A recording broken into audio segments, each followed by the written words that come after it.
Okay, everybody. It's wonderful to commence again after the morning. We've got some more great speakers present. We have wonderful people in the audience. We have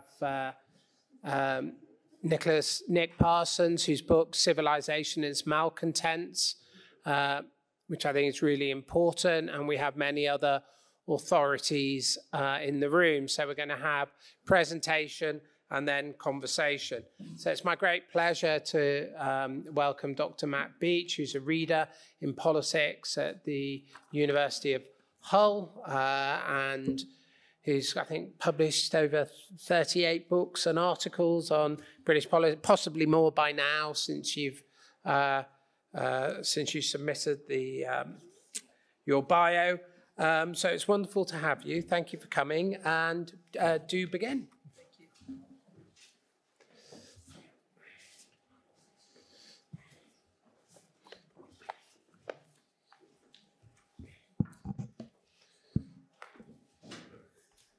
It's a great pleasure to be here, friends, ladies and gentlemen, and my gratitude is to Ferenc and to Dan for the invitation, to Philip, for Andrea for working so hard, and to the University of Public Service, and to the Danube Institute for its hospitality and generosity, curating a very agreeable environment through which to have a free exchange of ideas and to ask serious questions about the future of British conservatism and to interrogate, I think, this notion, this idea of post-liberalism.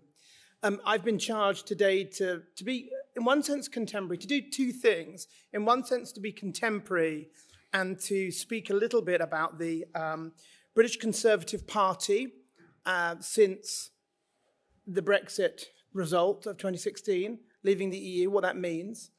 But then Dan also said to me, could you also do something else? And I said, I'm listening.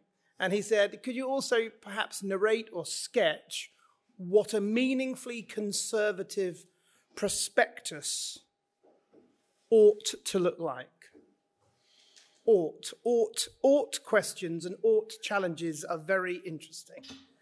So I will do that, and I'll do that second in a moment. That will be my second task. But my first task is really to begin where I'm going to begin, which is to say that the Conservative Party, I think, and this is my central thesis, and I'll appreciate questions and challenge. I think the Conservative Party is part of a plurality of traditions. But often, the tradition of conservatism, whilst found alive and kicking, is frequently found with a stronger pulse and more energy outside of the Conservative Party. The Conservative tradition is a living tradition, is not defunct, dead, absent without leave, but often that tradition, and I'm going to define conservatism with a deliberate small c, is found outside of the Conservative Party, partly because the Conservative Party, as one of the two great parties of state, has competing traditions, and I've just said a plurality of traditions. And so I want to say, because this panel's about living and dead traditions, it's living, it's alive, it's not absent without leave, but frequently you find it outside of the Conservative Party in more robust health. Well, where on earth is your data for such a claim? I would say the fact that countless millions of working class, small c conservative Labour voters wanted to leave the federal polity and cosmopolitan project of the European Union. Those, to be perfectly frank, are much more conservative voters than many capital C Conservative Party voters are or will ever be. I think the next point is, I was asked, is, well, why, therefore, has the Conservative Party continued? How, Matt, has it remained in this era of tumult? Well, let's just, before we answer that, let's look at the tumultuous events that we've had. since the referendum, the referendum has taken care of 2 prime ministerial careers. That's not nothing. Countless cabinet resignations, the birthing of new political parties in the House of Commons, a complete realignment in the identity of British voters, especially English voters, whose moniker or designation is now whether one is Leave or Remain still. And we're many years on from the 2016 June referendum. We are still either Leave or Remain. And that's because Brexit in and of itself wasn't simply, although necessarily it was, but it wasn't simply and wholly about exiting the federal polity and the project of the European Union. It was about many other things. I say to my students, it's like the iceberg. The iceberg, you see much of the iceberg. You see about 1/10 of the iceberg, maybe 2/10 above the waterline. The vast majority, friends, if Brexit is the iceberg, is below the waterline. It's not immediately obvious. And its concerns and its grievances and its frustrations that have been built up over many decades.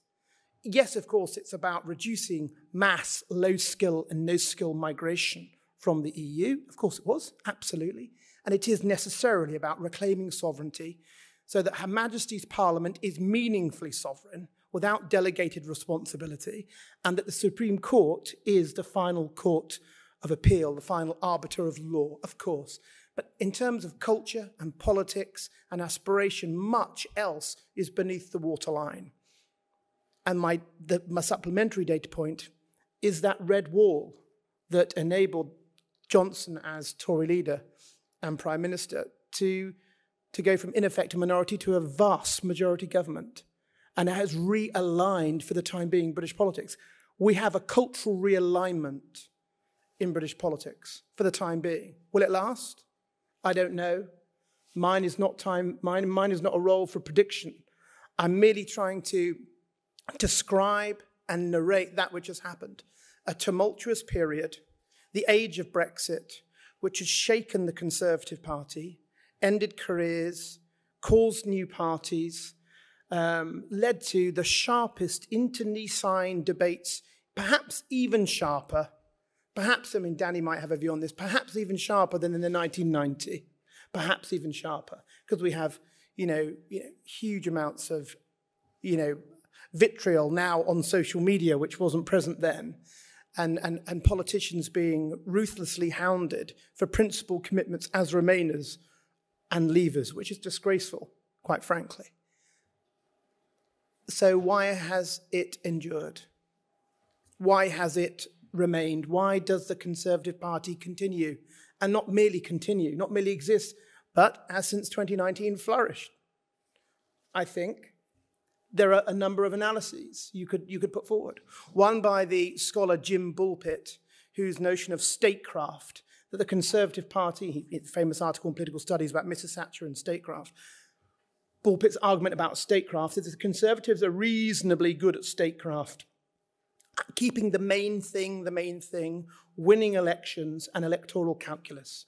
You could call that statecraft argument or the pragmatic argument. I think that's broadly right. I think there's something in that. But I think there's something else which is much more local and much more contemporary since 2015. And I think that's because the Labour Party was in the throes of the most left-wing socialist leader it has ever had. And the sheer thought of Jeremy Corbyn becoming the Queen's First Minister, becoming primus inter pares, was unthinkable. And because of that, despite the fratricide of brothers on the backbenches of the Parliamentary Conservative Party, of the Remainers, the Leavers, the free marketeers and the more interventionists, the progressive Tories and the meaningfully conservative kind of Sir John Hayes conservatives, mine enemy's enemy is my friend. And so there are bigger, to be very colloquial in English, there are bigger fish to fry. I think that the conservative tradition is alive. I think it's alive and kicking. I think, actually, friends, don't we have some evidence here that it's alive not merely in the academy, but it's alive also within think tanks and within civil society? Conservatism is not merely alive in the United Kingdom, but in Europe and in Hungary and in the United States and in Canada and all over the place. There are people who treasure conservatism. What do you mean by conservatism? Well, I think you can do much worse than a description that Sir Roger Scruton provided in what I think is one of his finest essays, an essay called Conserving Nations, which is published in his Apolitical Philosophy, Arguments for Conservatism. Sir Roger said this: democracies owe their existence to national loyalties. The loyalties that are supposedly shared, by governments and oppositions, by all political parties and by electorates as a whole. That sense of conserving nations, patria, love of country, not blindly. We remember the wisdom of dulce et decorum est pro patria more, of course, and of horrors, and of generations lost of young men going over the top and running into a sea of bullets. But why did they join up? Marx said they would not join up in England and Germany, these most advanced capitalist societies with thoroughly ripe working classes ready for revolution. But the Marxist analysis was not just wounded in the First World War, it was fatally wounded in the Second World War and then in the post-war recovery, which mixed capitalist economics and social safety net. Economically, Marxism is a dead duck, and I'm jolly glad of it.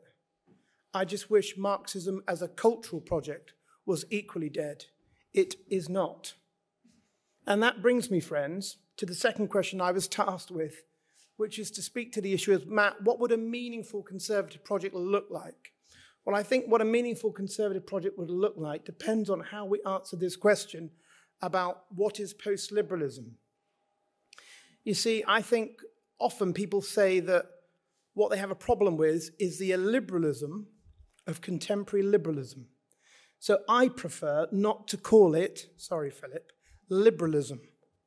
Because I think we all agree liberalism is a noble tradition. Almost, and I might be wrong here, and I'm sure I know the critique of this, liberalism is almost the pater familias, or maybe better said, the mater familias, the mother political ideology. And from that, and in reaction to that, you have conservatism and I guess socialism, but they are connected. Because I am with Professor Sir Larry Siedentop in his masterful work on the origins of Western liberalism, when he says we get liberalism because we've had Christendom. Because what the great canon lawyers of the medieval era noted, and Ferenc Hörcher, who you cited earlier, was a big influence on Siedentop, said this: without the notion of the Imago Dei, the spark of the divine, we don't have liberalism. It's first detected really, in the canon lawyers of the medieval period. So Professor Larry Siedentop at Oxford says in his magisterial work. And we all know that, I think. We all know that when we look at authoritarian regimes who don't value human life, the life of the child, the life of the mother fleeing from her home. We know that which is illiberal, because that which is illiberal is on some level anti-Christian. So I want to hold on to liberalism as the most noble tradition. I want to hold on and recover liberalism as, if I may, the mater familias of European political ideologies. I want to hold on and treasure that, because without that, there is no universal human rights. There is no recognition of the individual. And we are stuck in the ancient city, as Ferenc Hörcher said in his 1864 book. And the ancient city, be it Rome or its forebears in Greece, had ancestor worship, and they had a different view and value of human life. They didn't have a conception of the soul like we have of the soul. And because of that, it necessarily follows that we treasure all people. We treasure those who we disagree with. We treasure those who are our enemies. More so, we are charged to love our enemies and pray for those who persecute us. So I want to recover liberalism as a noble European mother of ideas that all of us can have. But I don't want it to be corrupted, in effect, by what I think is different forms of Marxist analysis through cultural turns in Marxism post-war, often beefed up almost on anabolic steroids by French postmodernism. And that is what I want to cut down to size. And that is what I want to expose to the rigor of debate and argument, not the notion of the liberal and the imago Dei of the individuals. Friends, I want to just finish with a rather wonderful quotation. Danny Kruger asked a really interesting question at the end of the last panel, and it was almost kind of, I'm sorry, I can't remember precisely your words, Danny. I'm going to pass them, and if I abuse them, correct me afterwards. But in effect, what he said was, Danny was asking a question, if I'm not mistaken, about really what's underneath the eudaimonia, what's underneath the call to the good life and making citizens kind of virtuous, what's underneath. I think Pascal had it best when he said this: what else does this craving and this helplessness proclaim? But there was once in man a true happiness, of which all that now remains is the empty print and trace. This he tries in vain to fill with everything around him, seeking in things that are not there, the help he cannot find in those that are. Though none can help, since this infinite abyss can be filled only with an infinite and immutable object. In other words, by God himself. So what sort of society are we trying to make?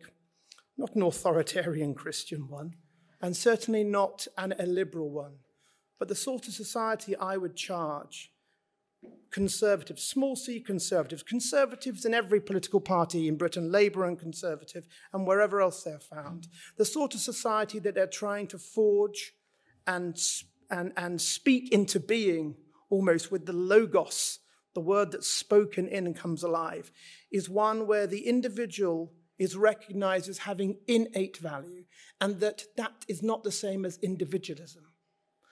Because not merely are we all in families, but we all enter into existence connected to somebody else. Babies have umbilical cords. We come in union with our families, with our mothers. There is a clue there that surely it's the individual and it's the nation, the individual and the nation, which is the bedrock and the best hope we have for a future of conservatism. Thanks very much.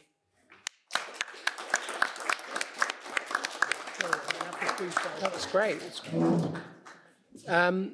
Thank you so much, Matt. And I'm very grateful to colleagues such as Matt and John, who in the debate about post-liberalism want to defend liberalism. That's exactly the type of debate I want us to engender. So very grateful for that wonderful speech, Matt. Thank you. And now we have, as we go from excellence to excellence, as we should, we have the wonderful Dr. David Jeffrey from the University of Liverpool.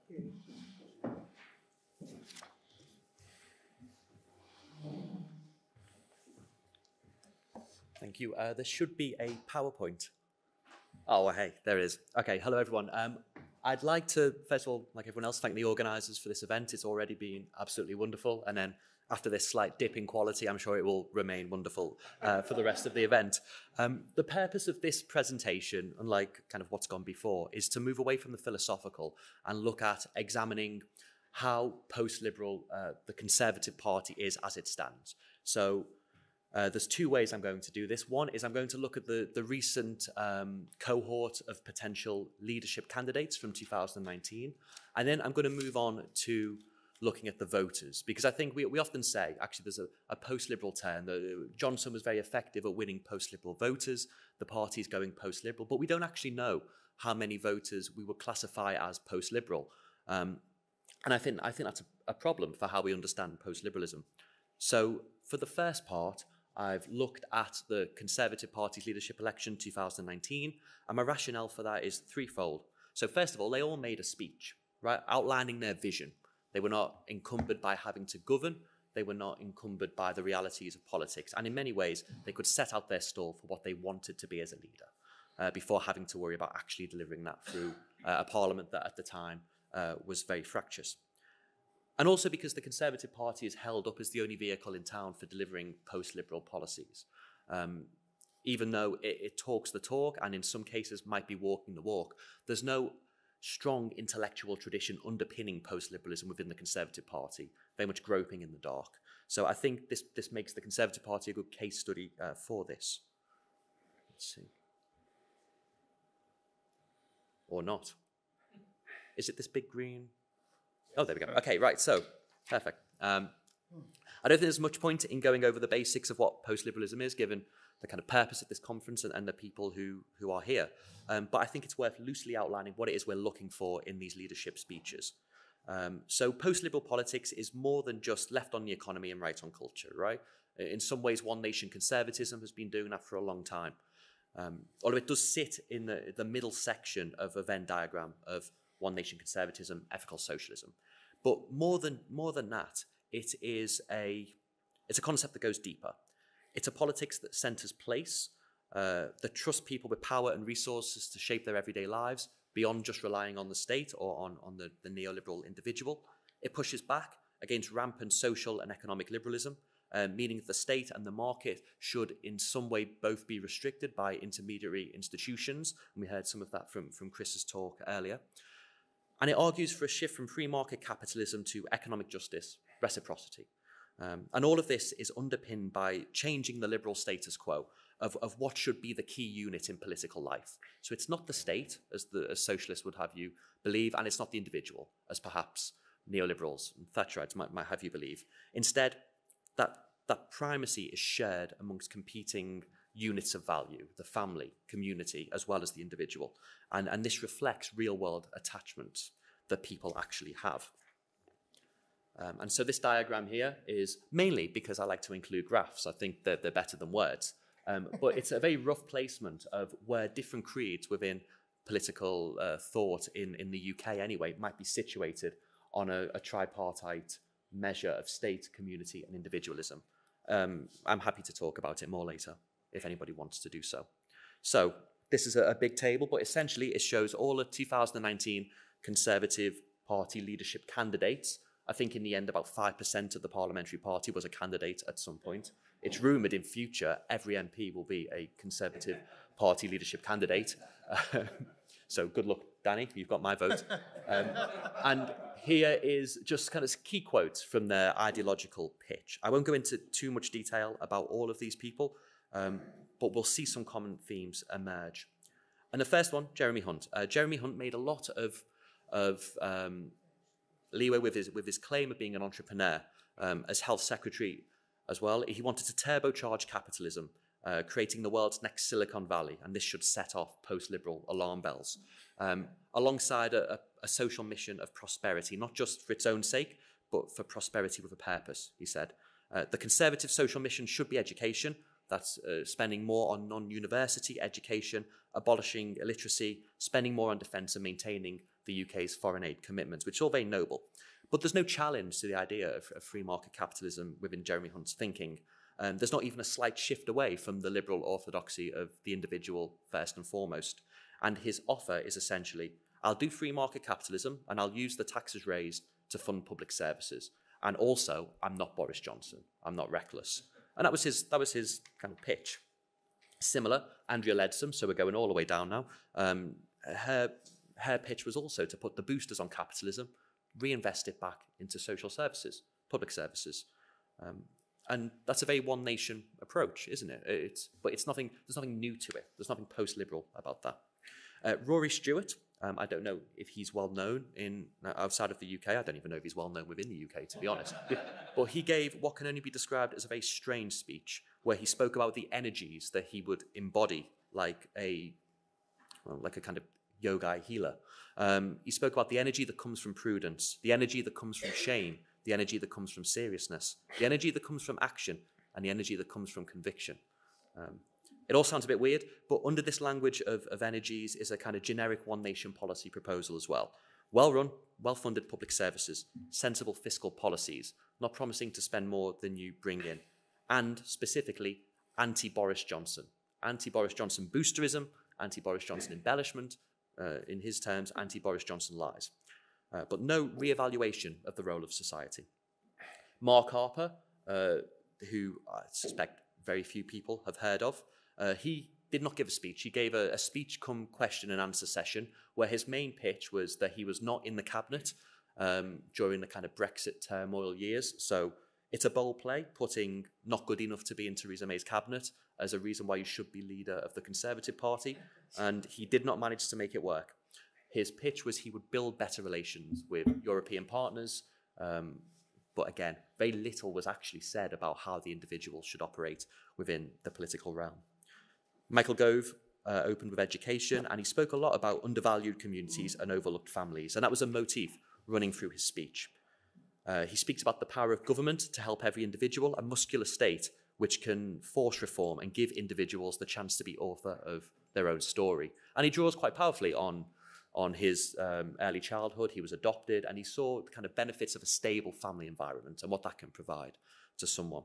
And there were some aspects of Gove's pitch which could be seen to be post-liberal. His economic plan of putting overlooked families and undervalued communities at the heart of everything the government will be doing is, we probably all endorse that, but he's pro-free trade. His Brexit plan will ensure that we negotiate a Canada-style free trade agreement with the European Union and new free trade deals across the globe. It's a compassionate one-nation proposal. Again, a theme that runs through all of these. He's progressive, but he wants to scrap a regressive VAT and replace it with a sales tax. Income tax cuts aligned to our welfare system, so the poorest benefit more. At the time, there were talks of a middle-class tax cut. So it was progressive, but it was not a genuine shift in how we perceive political power. Sajid Javid talks about the party needing a new agenda, one that bridges divides across society and one that recognises the Leave vote not only as a vote against the EU establishment, but also the UK establishment. Javid, in an interesting turn of phrase for a self-described libertarian, said, "I first took an interest in politics when I realised the power of government and the power it had to give people the opportunities they deserve." And it's kind of hard to walk away with a conclusion anything other than he was saying what he thought the crowd wanted to hear in a post-Brexit environment. You get the sense that his idea of boosting productivity and boosting communities was about increasing an individual's economic worth in the market. So communities should be boosted in the sense that they then provide you with the skills or the social capital to go out and do good. Dominic Raab again spoke about what might be described as trust busting. Too often, he said, for too many people, today's capitalism looks like some kind of stitch-up against corporate vested interests. He'd stand up for the economic little guy, liberate startups and strengthen consumer clout. Again, all worthwhile things. But this term, looking after the left behind, seems to be to realise their economic potential, something which they don't do at the moment. Matt Hancock's pitch was probably the least post-liberal. He is essentially a techno-utopia, a utopiast rather.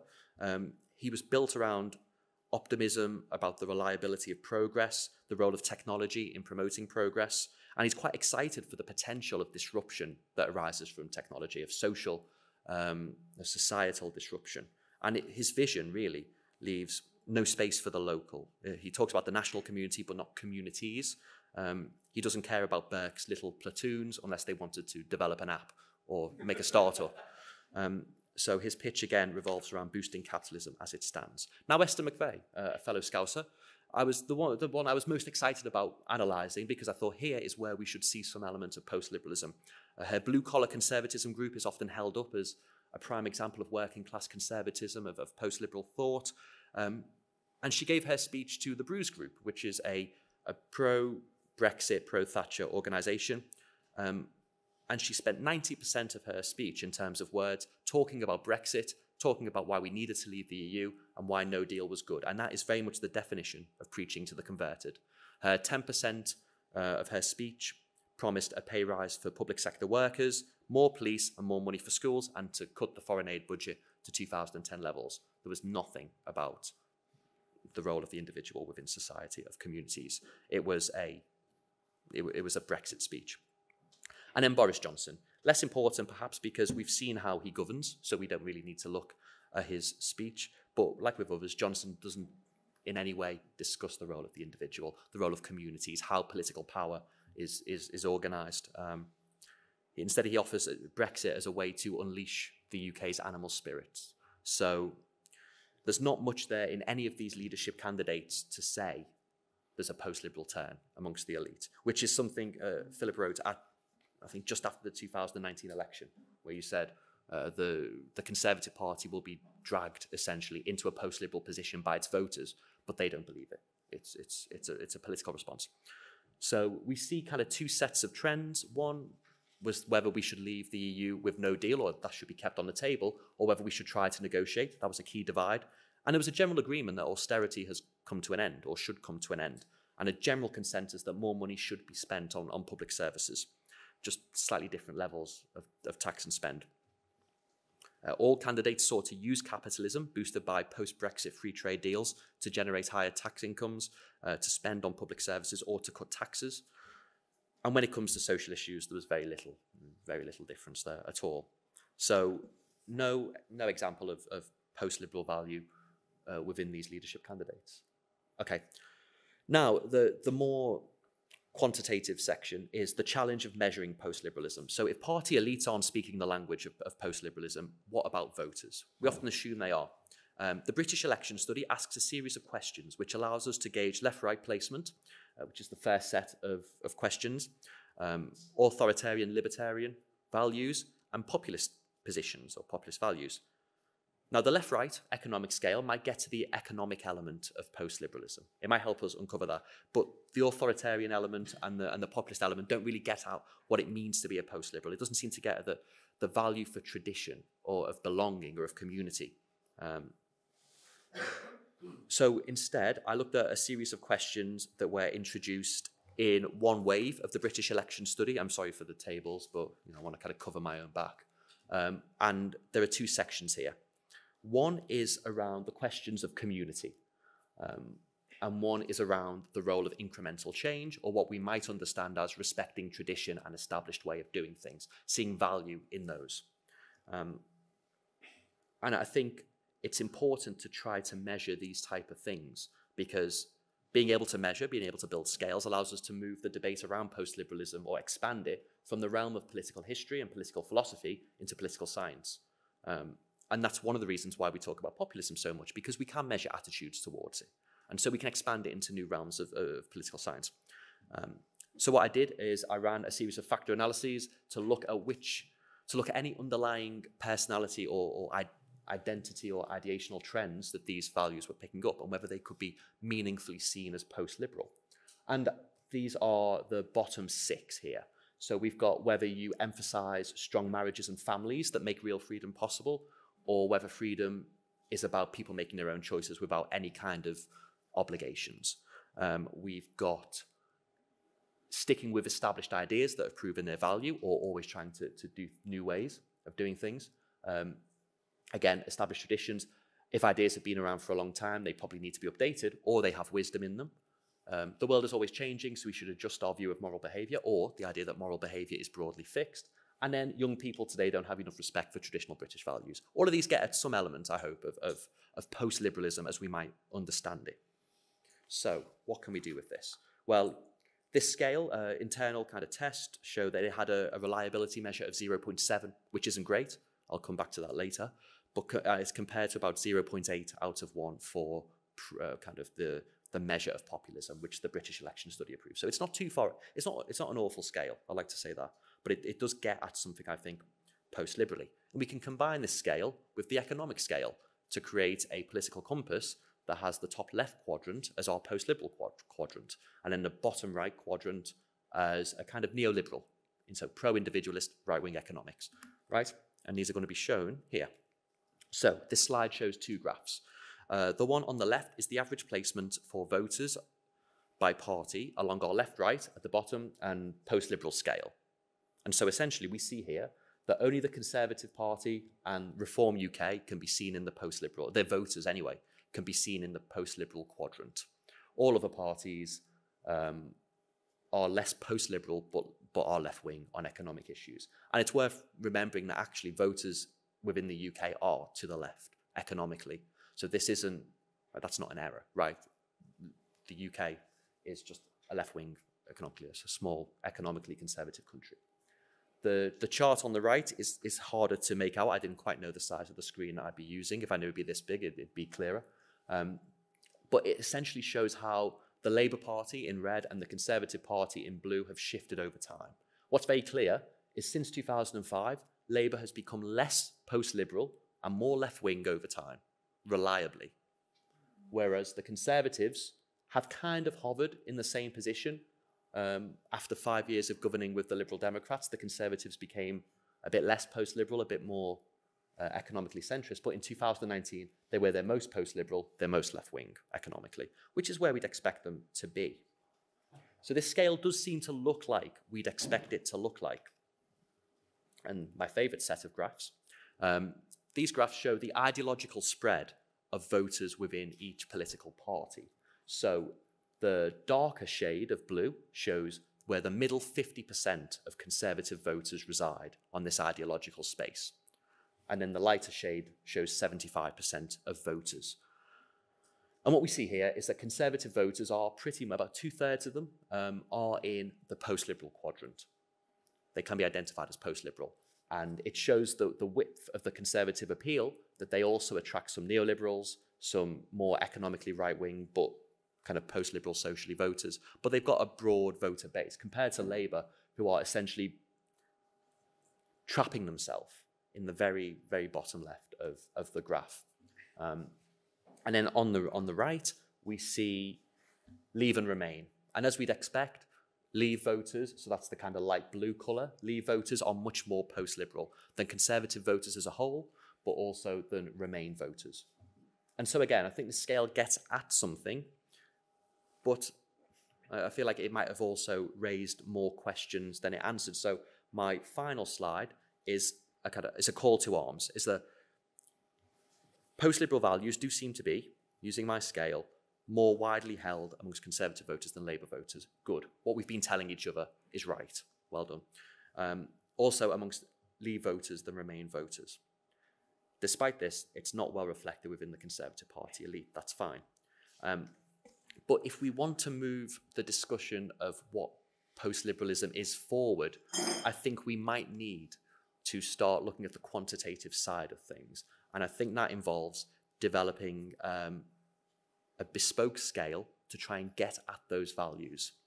This might be a problem while we still have a fuzzy definition of what post-liberalism is, but I think it's a really important part of this political project to be able to measure it. And so, with that in mind, I'd like to issue a call for collaboration. Is that I'm interested in taking this forward, and I know sources of the source of money, and there's also social surveys that we can piggyback on to submit scales to. But if anybody's interested in doing this type of work as a group of scholars, of practitioners, of whatever, please, let's have a conversation, because I think there is definitely some mileage in this. I've seen the time's gone red.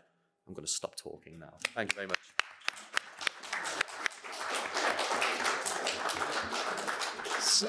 So I'm enormously grateful to David for proving that we're not all involved in some tilt at windmills, that there really is a post-liberal majority.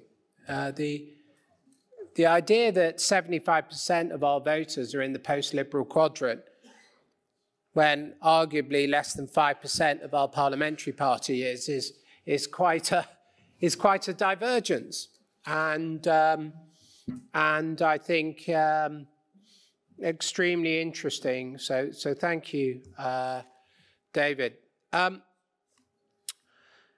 I'd like to now ask my colleague, Daniel Pittet, who's a fellow at the University of Public Service, to now come and give his paper, which I think is very interesting, which is on the environment, which you'll all know Roger Scruton cherished. I always have felt is a clear space where conservatism can go and be idealistic and be conservative.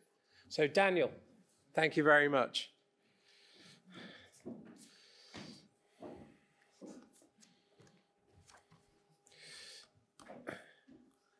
Well, thank you very much indeed for that introduction, Philip, and thank you for my co-organisers for organising this.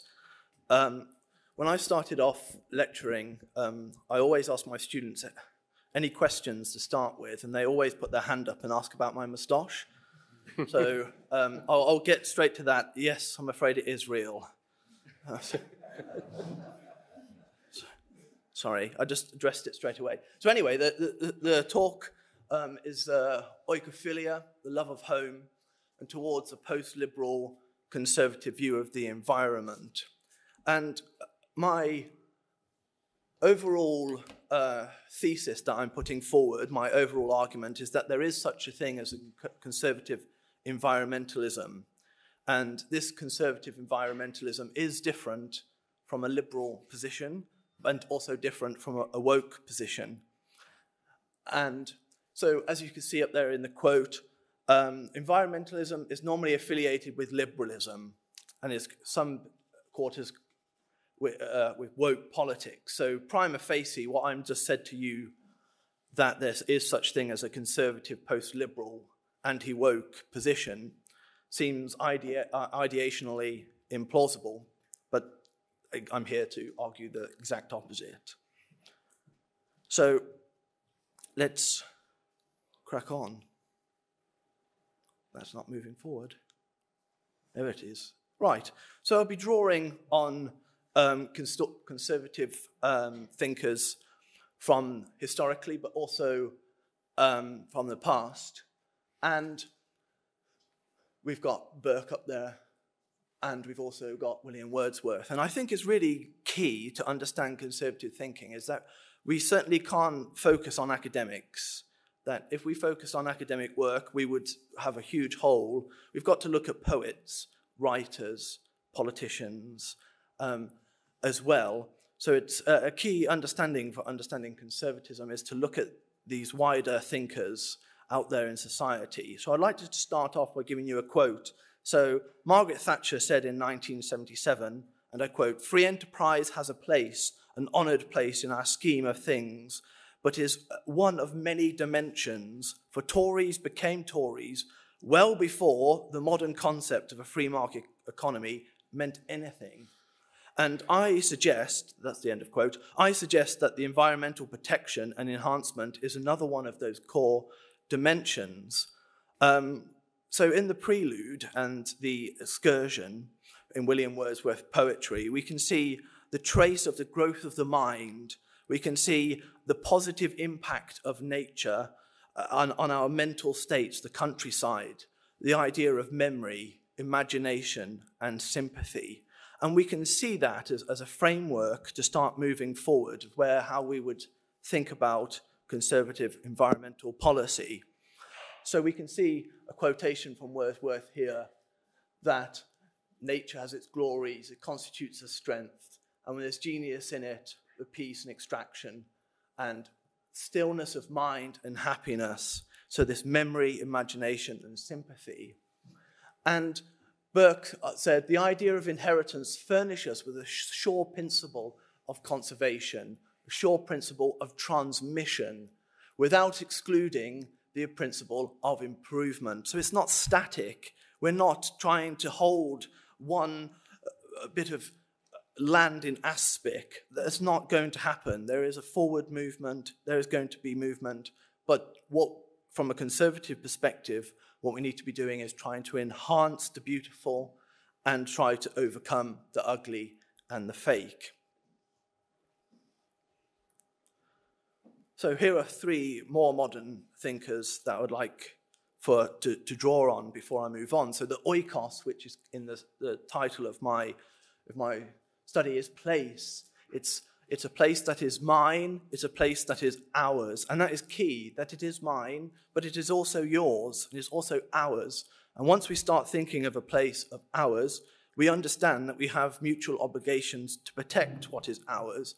And an obligation on you is also an obligation on me. It's a shared mutual obligation to one another.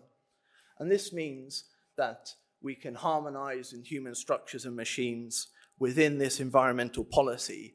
It's a policy that grows from within rather than growing from without. Berry, I think, puts it quite carefully here, that the care of the earth is our most ancient and most worthy of all and most pleasing responsibility. How many of you are gardeners? Any gardeners out there? Come on, there's a few. You've got how many?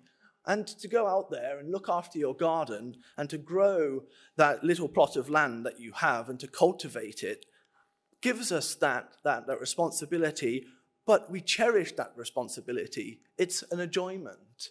So that's how we have to look at it. So drawing on these 5 conservative thinkers that I've drawn upon, I suggest that we use 7 core principles to underpin our idea of conservative environmentalism. The first is oikophilia, and this is because we look at the environment using intrinsic values, not instrumental values. Not everything that we love in the natural world can give a monetary value to it. We love it because, and there's a quote at the very end which I don't like one word in, and I'll let you guess it, is because it is useless. Friendship is useless. And we specialize and we enjoy friendship because it is precisely useless. Once we start using someone else for a use, friendship dissolves. It's the same with the countryside. We love it because we should see it as its intrinsic worth. Of course, there's uses of growing food in it, and I'll talk about that in a moment. But it's meaningful, it's irreplaceable. Therefore, we have a meaningful moral duty, and also we have an emotional attachment to the landscape, and we should devote our efforts towards its conservation. So this comes to how should we do it? This is based on trusteeship. We have an obligation, which is John at the very beginning gave us this idea of unchosen obligations. I was very pleased that you said that because this is part of my talk. So this orientation towards technology also bears in mind that we also have a stewardship, a trusteeship. It's something, as Burke would say, that we need to transmission from one generation to the next.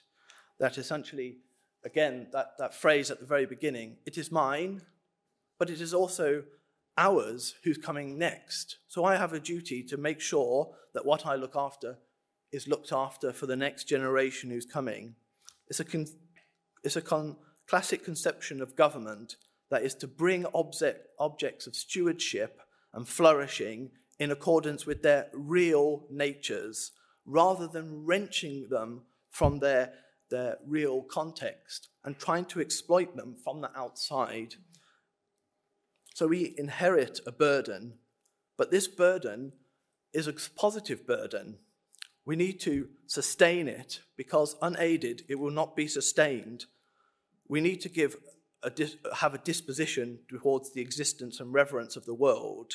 And once we have that reverence and the idea of that there is something out there in the world, which is a deeply Tory thought. So that leads me to my next principle of localism, but not just staying at localism, that builds upwards in concentric circles. So localists look after their place because it's theirs. It is their focus that leads them to the most necessary step towards sustainability, is to mark out a territory, be it your back garden, be it your nation, be it regional, be it the world, that says this is mine and ours, and I will look after this. And once I identify with this area, I can embellish it, I can look after it, and then hand it on to my descendants. And this will come up, like Burke said, in free associations and little platoons and sustaining neighbourhoods. As Berry put it, thinking little, putting the local first. But Berry said, rather than global, I don't want to put it as a dichotomy. I want to put it as a building platform. If you try to build a house with no foundation, the roof is going to collapse. You can't build the roof first. You need to build local to build up. And the establishment with land, which can offer this connection. So the next one is intergenerational obligations. We know we have obligations to our parents that we did not choose. We have obligations to defend our country that we did not choose. We have obligations to defend the dead that we did not choose. And I argue that we have obligations to cultivate and conserve and enjoy the landscape and our environment. If we take these unchosen obligations seriously, which we should, which would be any unchosen obligations, which is the basic of any conservative platform, I think Disraeli put it really well. Disraeli, in his vindication of the English Constitution, wrote this: 10,000 times better than choice. It is made by particular circumstance, occasions, tempers, dispositions, moral, social, and civil habitudes of the people, in other words, habits, which disclose themselves over a long time of space. So this brings me to piety, which is linked to the unchosen obligations. So Socrates raised the question in Eötvös, and he asked Plato's early dialogues, and asked the question, what is piety then?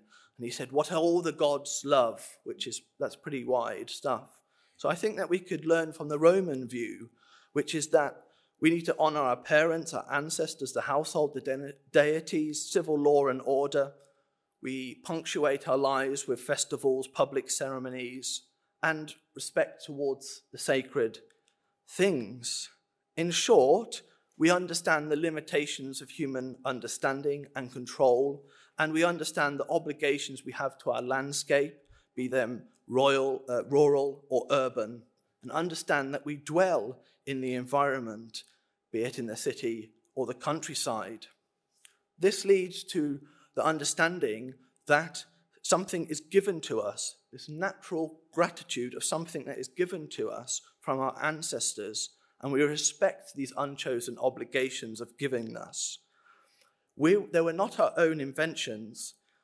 We have a debt of gratitude to our ancestors, but we also have a debt of gratitude to the people who come after us to ensure that the environment that we live in is a positive one. As Burke wrote, those who do not offer due piety to those of past will never find any real concern for their children or their grandchildren. And this is the same with their environment. If we take no notice of our environment and watch it degrade right in front of us, we cannot hand it over to our children in a better state. So this is the idea of giving us respect for the present and the past, which leads to the love of country. And if you love your country, you're going to be interested in the type of houses that are built in it.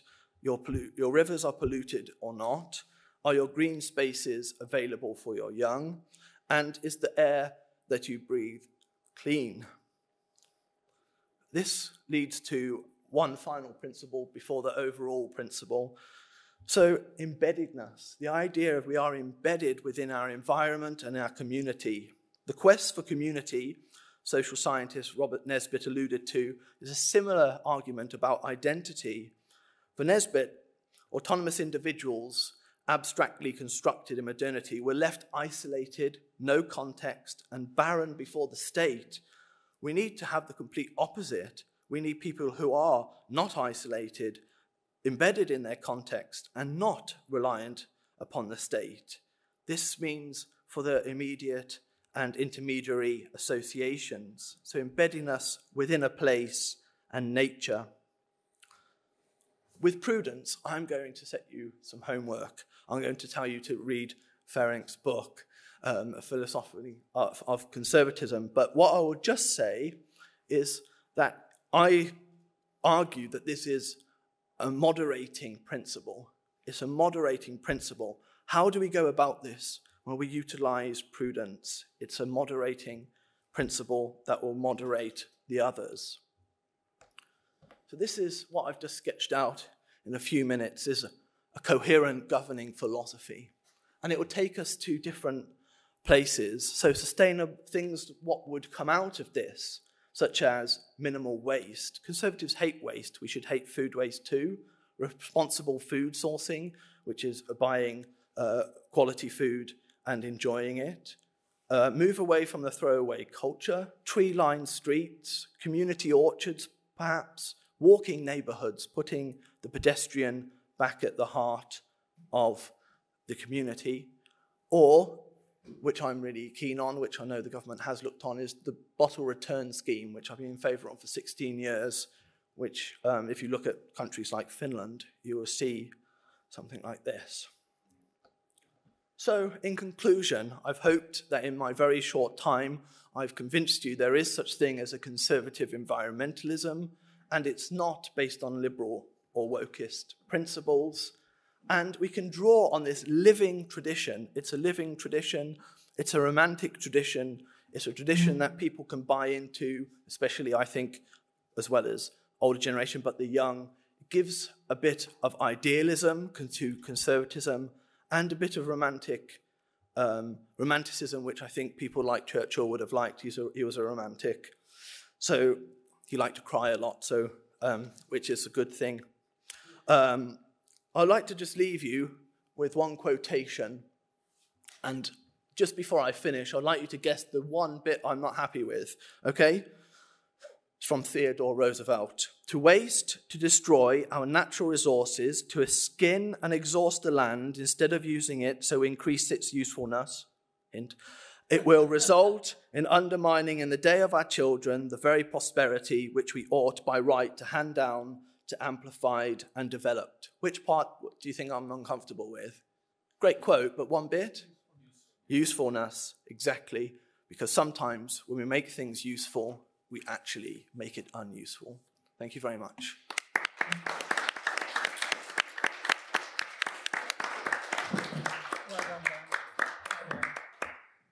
Wonderful.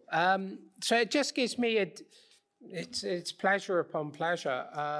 I'm really thrilled to be able to ask Andrew Roberts to respond to this, and it's wonderful to have such an august respondent. So I'm very grateful to him, a fabulous historian, and it's wonderful to have him here as a colleague. Andrew.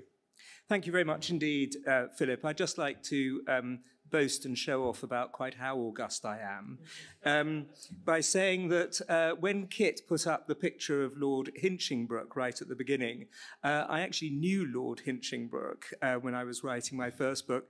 When Chris mentioned Oakeshott, I knew Michael Oakeshott.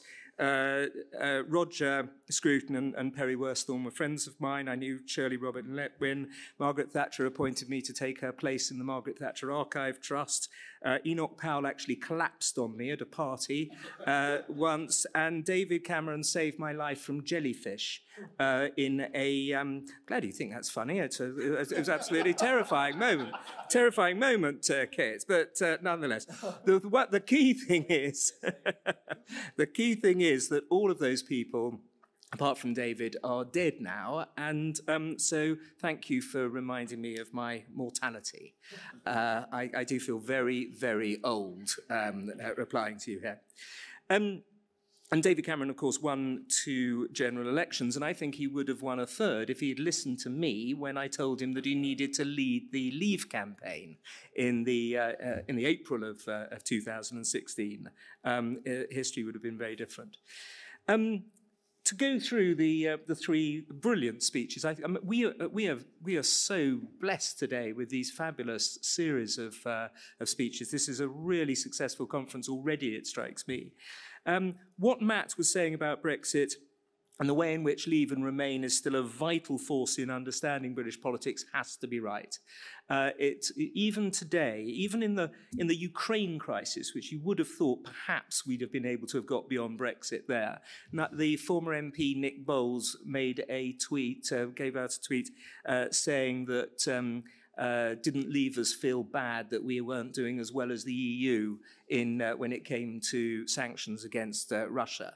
I would just like to remind us all that, in fact, we were sending lethal aid far earlier than any other European country, or at least EU country. It's disgraceful in a way to try and even make political capital out of the Ukraine crisis over Brexit, but people do. You were so right, of course, also, Matt, when you talked about Jeremy Corbyn. I think there was one other adjective that you could have used, of course, with regard to him, which is anti-Semite. And that was a very important aspect, it struck me. I was rather proud to be British in the way in which the British people were disgusted by that. And, of course, you saw that in the polls.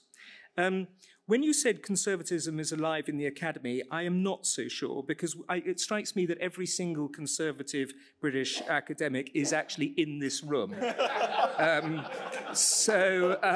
I was sitting next to someone, you didn't just say British, but you said American. Last night I was sitting next to a young chap who was at Harvard, and he edits the magazine, the conservative magazine at Harvard, and he said, I said, how many conservative academics are there at Harvard? And he could name all three of them, which is rather nerve-wracking in a way. I thought your point about liberal authoritarianism was absolutely right. Of course, we are seeing the closing down of free speech, the pulling down of statues, the cancelling of distinguished careers, and your speech, I thought, was a clarion call against all that. So thank you for that.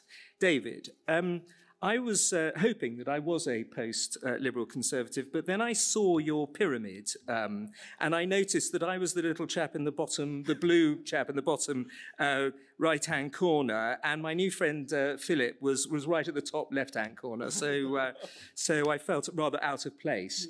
I was very pleased when you mentioned that Matt Hancock had said, "I love people," because that has to, of all the cringe-making and ridiculous statements of somebody who wants to become leader of the Conservative Party and Prime Minister. That has to be right the way up there. Of course, we might note that if he didn't love quite so many people, he'd probably still be in his job. And also, your remark about how much he liked technology, I wonder whether or not he extends that to CCTV. I must admit here that I contributed financially to Michael Gove's campaign, but I did feel, when you explained all this and you had those quotes, that it was amazing that so few of those candidates said anything exciting. And this was their opportunity. This was their big break, apart from Boris, obviously, who had it to lose. But for the others, they should have set that leadership race alight, one way or another, and you absolutely conclusively proved how so many of them went back into their comfort zone instead. I thought it was a very interesting graph on voter placement as well, which basically says that 2/3 plus of Tory voters are post-liberal, and that, in a sense, therefore, it is obviously has to be the Tory party that embraces this. You know, no one else is going to. Obviously not reform, the reform nutcases, but the people who are going to do this, it's only the Tory party that can become post-liberal, and you made that very, very clear. And certainly anybody who's got any money in this audience should be giving him some in order to do some more work on this and actually get the statistics. And it also proves that Danny Kruger is pretty much alone amongst Tory MPs, being in the same quadrant as Tory voters. So your constituents are lucky, Danny, but virtually nobody else is. Daniel, the remarks that you made about the Tory Green agenda, especially quoting poets, who we learn, of course, from Percy Bysshe Shelley, are the unacknowledged legislators of mankind, was a great breath of fresh air. I thought that the way in which you're able to go beyond economics, wasn't it wasn't it pleasing the day before yesterday, when President Zelensky said to the German parliament that all the Germans were interested was economics, economics, economics. That is not what Toryism is about. That is not what wider conservatism is about. And I thought that you made that very clear. And also this idea of localism getting bigger and bigger, but also in a sense, beyond the nation state, getting weaker and weaker. Because people who say that they're a citizen of the world, they are so often actually a citizen of nowhere. How many of my question to you is how many of the 7 core principles could non-conservatives, non-Tories sign up to? Because it seemed to me that you made a very good case for them all being core Tory principles. However, if you ask Keir Starmer, I would say that he would say that the Labour Party could respect prudence, localism, trusteeship, piety to a lesser extent, but also obligations. And so we can see that they are Tory principles, but are they only Tory principles? Things like pedestrianisation and returning otters and so on. I think those can probably be wider than just the Tories. I do feel a little bit like a shadow chancellor on budget day, where you have to work out what you're going to say whilst people are actually, whilst the important people are actually saying it. But I wonder if I could just have another few ideas that I've thought of. Philip asked for a collective noun in his speech for post-liberals. It's very easy amongst historians, because the collective noun for historians is a malice. But amongst post-liberal conservatives, I wonder whether or not we shouldn't be neo-optimists. Because it seems to me this is a very optimistic, we're told, of course, and it was mentioned earlier, that pessimism is an essential part of Toryism. You look at Samuel Johnson, you look at Alan Clark, you look at all sorts of Tories. But nonetheless, I think that there's something optimistic going on this morning and this afternoon. The 2019 demand of Boris Johnson that all of the candidates in the Conservative for the Conservative Party in the general election must support Brexit, I found to be an absolute key prerequisite. I'd be interested in seeing whether David agrees with that election. It had to be. And when one thinks of the forces that were opposed to Brexit, the way in which so many of the great institutions of the nation and of our culture and society and our politics, of course. I'm just going to make a quick list of what the Brexiteers essentially were up against. They were up against both the Prime Minister and the Leader of the Opposition, although the Leader of the Opposition didn't say much. Nonetheless, he was on the record against Brexit. We were against the Times, the House of Lords, the Church of England, the Chancellor of the Exchequer, Oxford and Cambridge, of which there is only now one Tory master of the 60-plus colleges, the Liberal Democrats and the SNP, the CBI, the BBC, the Liberal Press, the Speaker, easily the worst Speaker of the House of Commons we've had for 300 years, and he was totally against it, to the point of actually putting rude remarks about Brexit on the bumper sticker of his car. I see today that he's just, that it turns out that he has put his wife down for furlough money despite having £400,000 in the bank. The Quangos were against it. The Supreme Court, it later turned out, was against it. Much of the civil service were, especially the Treasury, that put out endless prognostications about the economy, all of which have been proved to be wrong. And those are the people who, those are the institutions and the great panjandrums of society that were opposed to it. The only people that were in favour of it were the Brexiteers and the British people. And the British people, therefore, are, in my view, post-liberal. And that is something to build on enormously. And what we also find is, with regard to the liberal authoritarianism, is that free speech, which was the great liberal cry, of course, is now our cry, and it's a very potent one. And every time the people are given a chance to vote in local referenda about whether or not they want to keep up a statue to some imperialist, they vote in favour of keeping the statue. We saw recently in Watford a huge support for this. You also are seeing in the United States, in San Francisco, huge support for the traditional position. And the fear, of course, is that the millennials are, especially in America, are turning against free speech. And it's a very worrying thing. Some 62% of them think that it's all right to close down debate if they don't agree with what the person is saying. And this is a majority, nearly 2/3 majority. We have to worry about this. But overall, as I say, the anti-woke agenda is tremendously popular in localities.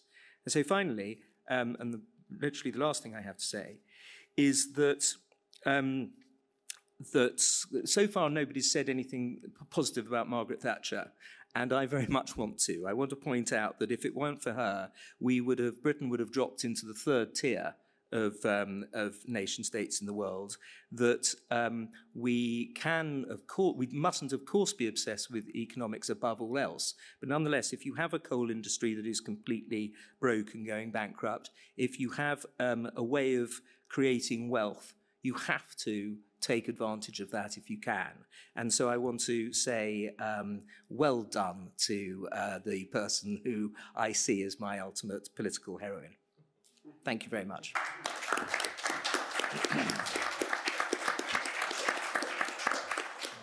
Well, a very generous and open response there. So thank you so much. And I think that kind of what remains is what Andrew said and what has been outlined, that we have a post-liberal majority and we have virtually no post-liberal politicians. And I believe that the principle of reality is what governs politics. And it would be interesting, I think, to explore to how long this dichotomy can last and how wide it indeed is. But I'll come also, I was very struck by Matt's speech, which I will speak to in the end, but I think in my speech, but I think it is true that liberty is important. And I said this at the outset, that post-liberals are not anti-liberal, that the post-liberal move is to preserve liberty, not to erase it. And I want to argue that actually the foundation of liberty does not rest upon liberalism. Rather, it rests on conservatism, which is fundamentally an analysis of substantial goods, which liberalism cannot deliver on. But that is for clarification later. But I was very moved by Matt's speech, and I particularly welcome the teleology that he introduced around the notion of Christianity and the end that we strive for, which is how, by the way, ordinary human beings think and vote.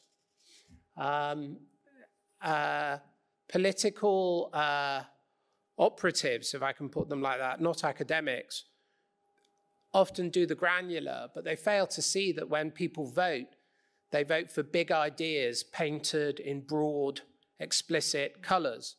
I often think that voting is like American painting of the 1950s. It's in 3 colours, it's on a vast canvas, and it's very stark. And in that sense, the moral appeal in a time of realignment is very powerful and is what connects with majorities. And I think that in a time of crisis, that is the appeal and the teleology we need to embrace. But let me open it up for questions to the panel. So, colleagues, I won't say comrades, but you know, the affection is there. May I have some questions? James, right up at the back. Thanks so much for all of those superb papers and contributions. Just a quick question, really, for Dan. Thinking of the government's policy of net zero in 2050 and the extent to which that policy goal is achievable through oikophilia, trusteeship, localism, intergenerational obligation, piety, and so on. I mean, it strikes me that the fiscal pain we're going to need to inflict on ourselves to come anywhere close to that objective is going to, I think, put enormous strain, for example, on intergenerational obligation, not least because many of the ecological activists are telling us to have fewer children, which is going to create enormous pressure on future taxpayers, quite apart from the fact that the taxes are going to go up, there are going to be fewer people to pay them. So it's sort of, the message seems to be, have fewer children or we'll go extinct. Then there are questions about trusteeship, oikophilia. Of course, the entire project, a problem of climate change is a problem of collective action. And so the solutions, if they're going to come at all, are going to have to come through a massive aggregation of unaccountable power in effectively intergovernmental bodies that I think can only be corrosive to a love of home and a settled love of place and trusteeship for the future. That's a difficult. I know it's not an easy nut to crack that. But I just wondered if you had any thoughts about those tensions as they're going to open up in the years ahead. Thanks, James, for that question. It's very difficult. The first thing I would say is that for those people that call themselves environmentalists who glue their hands to the street, we should just ignore. That's the first thing we should do. And that's the heart of my thesis, is that actually it's conservatives who will be taking this forward. And that also means that there needs to be conservative solutions. And I think, and putting climate change as the guiding star, and as you probably noticed, I didn't mention climate change once in my speech, that it has transformed and disfigured the whole discussion about protecting our environment. It moves it, as you said, to a collective action. It diminishes the individual. It says that we have to diminish ourselves and go through fiscal pain. So I think, first of all, we should take that star out of the picture, and we should start from a different starting point with a different goal.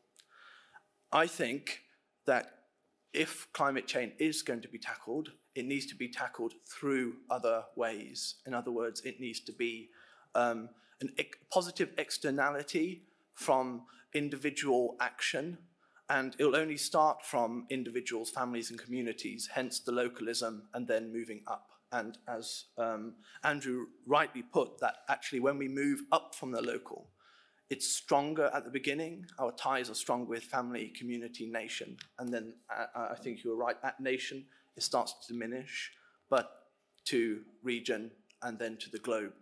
So as I said, there's a stronger allegiances. So the point is that we have to look at this from a completely different angle. Net zero is going to cause all sorts of pain, and I think that we should start from a different position, and then if we achieve net zero, then great. But it's in law, but of course, what's great about our constitution is that we can appeal it. We need to start with environmental policies first, not climate change first. Big difference. Thank you very much. John, we had a question from you. If you just wait for the microphone. If anyone else has a question, do signal. It's addressed to David, and obviously all of us were very interested in the gap between the party on the one hand in Parliament and the candidates and the voting Conservative population on the other. And I wonder, well, that was identified by Andrew too in his as a very serious weakness in the development of post-liberalism. Do you have any particular research designs? No funding is promised for this. On the how to, in a sense, build communication links between the parliamentary party and the massive post-liberal voters in the country. How, for example, let's look at the newspapers. Are there any newspapers which, in a sense, provide a post-liberal channel for debate? Which are the newspapers or magazines which don't? What about social media as a possibility?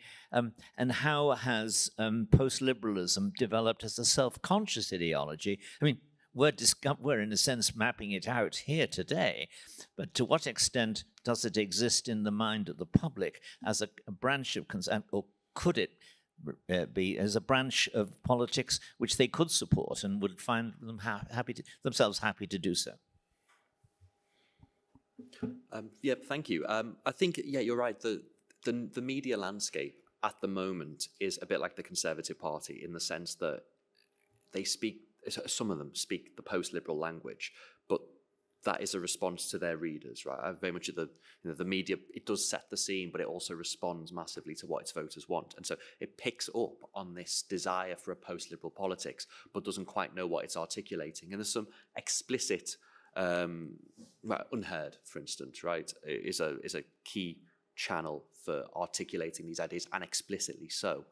But I think the first step to understanding or to communicating this to MPs and saying this is where your voters are is to actually find out that the voters are there, and that is, through a number of different ways. But I think statistical surveys, we know parties do them, and we know parties listen to them. Public opinion is really important, and I think perhaps it might be the case that there are conservative, you can survey MPs as well, and it might be the case actually there are a lot of MPs who do have these post-liberal leanings, but they're just not at the position where they could launch a leadership bid in 2019. Especially as we saw with Thatcherism, you had Thatcher as leader, but it was 1997, 2001, 2005, 2003 and 2005, where these Thatcherite conservative MPs really came through.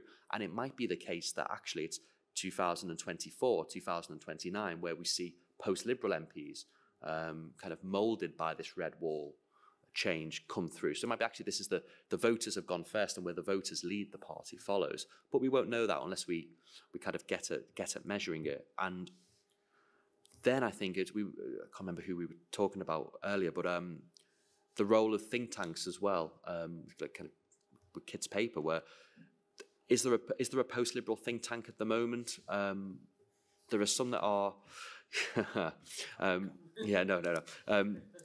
But you look at the kind of policy exchange, you look at the kind of the Cameronite and the Liberal ones, and they're still the ones that are pulling the crowds at, say, party conference. So I wonder if there's a route there as well. But I think it all starts with knowing who you're talking about, and that starts with measuring and surveys and things like that, and the rest will follow, I would hope. Thank you. And we have a question up there at the top. So right at the top, so they were first, so if you just go there.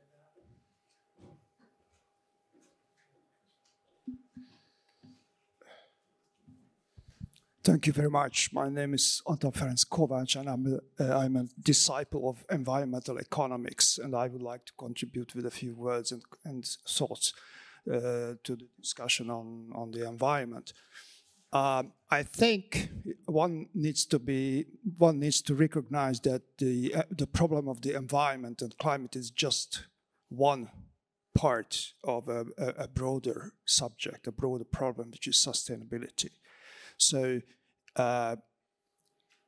definitely environment and environmental issues are fundamental problems which the society needs to resolve and address somehow, but it's just one part of the question, and overall is the sustainability of the overall socio-economic system, which is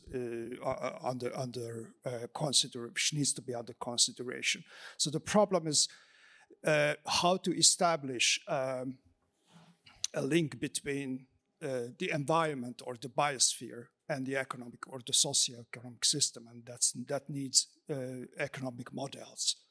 And it seems that the models we currently use is not capable to address this problem. So we need new economic models, and the question is how philosophy can contribute to establishing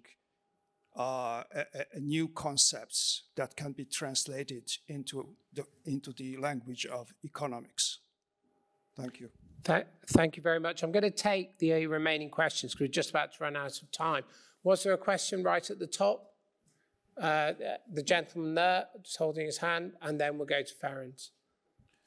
So, with apologies for the fact that I'm American and an interloper and just an observer of this conversation, and therefore it's probably based in some sort of ignorance as I ask it. It strikes me that what is missing from my view of this conversation is the constructive role that capitalism could provide in trying to address some of the ills that are being discussed here. I just looked it up. It's about 13% of the equity markets in England are owned by the English. So the massive engine of wealth creation that's been, is proven over time to be very powerful.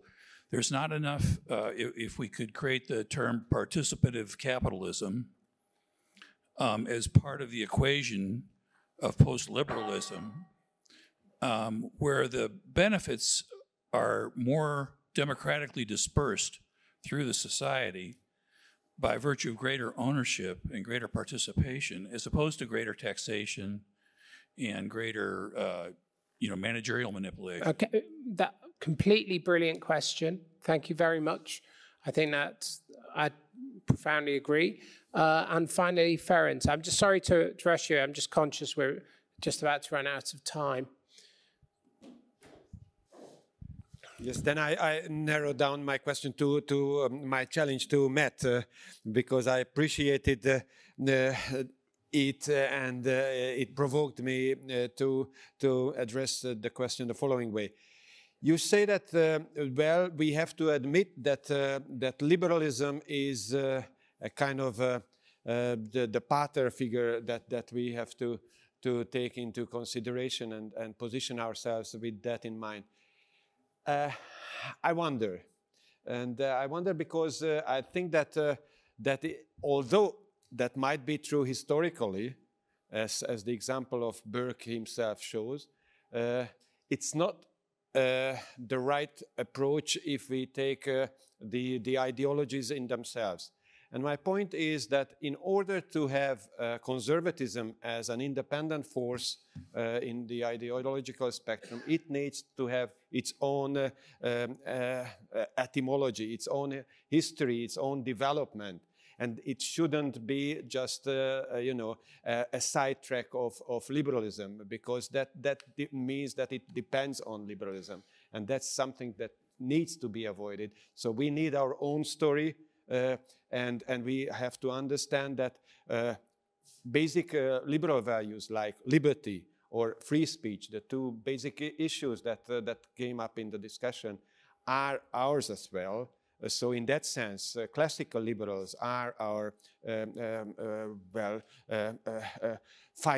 co-fighters against woke ideology. But we have to identify ourselves as conservatives with our own stories. That's my suggestion. Yeah, thank you so much. So what I'd ask is each panelist, and Andrew, because how can we exclude him, to just respond to whichever question strikes them as directed. And I'll start with Matt and just run along the table. Thanks, Ferenc. I concur with you 100%. And forgive me if my address seemed to occlude an origin story or the proper provenance of conservatism. It wasn't trying to do that. It was just trying to say that there are a family of European ideologies, and we need to recover liberalism properly understood from its progressive, or what I would understand as more culturally Marxist excesses that we find now. And I think conservatism and the conservatives, yeah, they do start as, in one sense, small liberals, and see the overreach and the abuse of arbitrary power in the minds and the hands of radicals. And I think that's what the godfather of conservatism, Edward Burke, teaches us in Reflections on Revolution in France. So that great point. Can I just also speak to Mark's point? Met Mark over breakfast. I think it's really important just to say no one should ever apologize for being a citizen of the United States of America. It's a great country.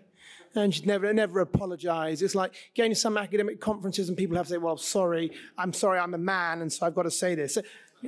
That's just so it's just so unnecessary. But the United States is a great country. You're so welcome. Yeah, I think conservatives believe in the market economy, and we understand that the market, generally speaking, when there's good level of competition, drives up standards and down prices. And so the price mechanism works. So I think, yes, of course, there are market-based solutions. I guess the hesitancy that some of us have, I think, is that in many spheres of life, whether we're talking about cars or ties or suits or footballs or what have you, the market solutions bang on.